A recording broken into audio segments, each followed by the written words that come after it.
Bapak dan teman-teman sekalian. Di sini kami akan mempresentasikan materi yang kami persiapkan, yaitu dengan materi manajemen file. Sebelum kita memasuki materi yang kami siapkan ini, izin memperkenalkan diri terlebih dahulu. Kami dari kelompok 4 berisikan anggota saya, Giovanra Dustisnaga sebagai moderator, dan teman saya Charles Panjaitan.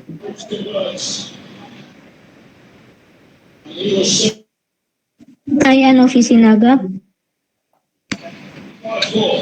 Baik, kami akan langsung masuk ke dalam isi materi. Yang pertama, yaitu pengertian manajemen file. Kedua, fungsi manajemen file. Ketiga, tugas manajemen file. Keempat, interaksi dengan manajemen file. Kelima, organisasi file. Dan yang terakhir, alokasi penyimpanan fisik. Dan untuk materi yang pertama akan disampaikan oleh teman saya, yaitu Charles. Oke, kita masuk materi pertama, yaitu pengertian manajemen file.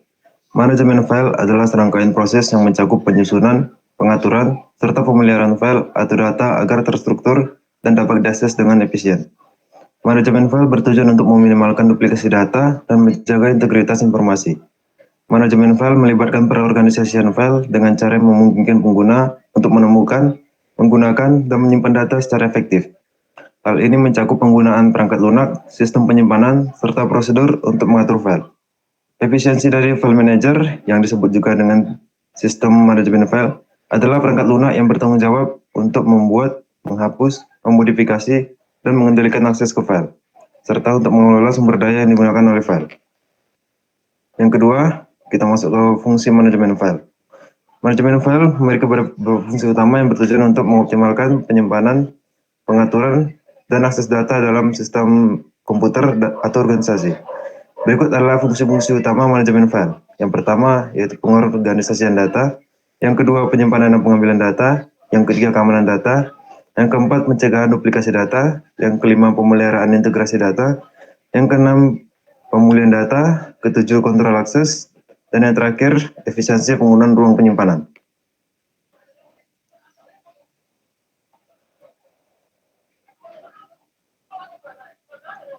Lanjut, Saudara Gabriel.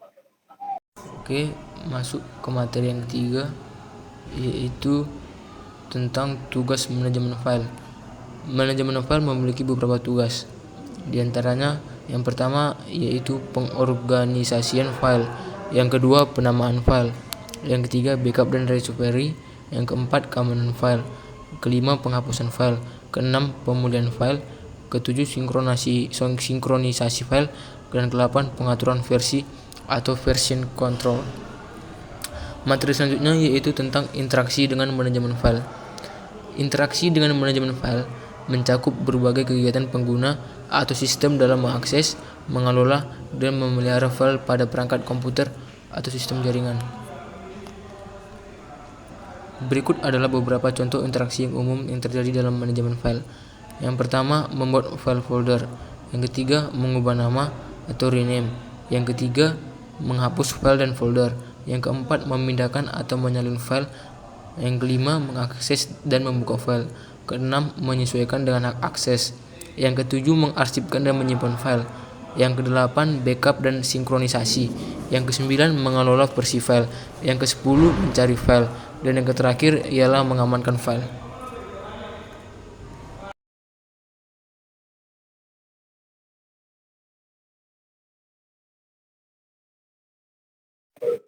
Baik, materi selanjutnya adalah organisasi file.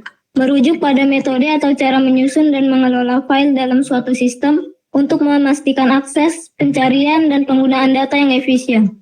Dengan organisasi file yang baik, file lebih mudah ditemukan, dipelihara, dan diakses. Berikut adalah beberapa metode umum organisasi file. Yang pertama ada struktur folder yang jelas. Yang kedua ada penamaan file dan folder yang konsisten. Yang ketiga adalah ada pengelompokan berdasarkan kategori. Yang keempat, penggunaan label atau tag. Yang kelima, versi dan pengarsipan. Yang keenam, gunakan folder favorit atau shortcut. Yang ketujuh, hapus file yang tidak diperlukan. Yang kedelapan, backup file, yang kesembilan, folder berdasarkan tanggal atau proyek, dan yang terakhir penyusunan berdasarkan prioritas. Materi yang keenam adalah alokasi penyimpanan fisik.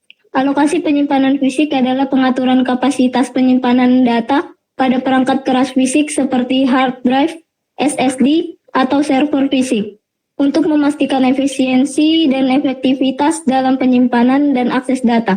Ada beberapa metode dan teknik yang sering digunakan dalam alokasi penyimpanan fisik, yaitu yang pertama, partisi disk, yang kedua, alokasi berkas berurutan atau contiguous allocation, yang ketiga, alokasi berkas terkait atau linked allocation, yang keempat, alokasi berbasis indeks atau indexed allocation, yang kelima, RAID atau redundant array of independent disk, yang keenam, caching dan buffering, yang ketujuh, manajemen fragmentasi, yang kedelapan, SSD wear leveling, yang kesembilan, penyimpanan eksternal dan penyimpanan cloud, dan yang terakhir, backup dan pemulihan. Baik, saya kembalikan kepada moderator.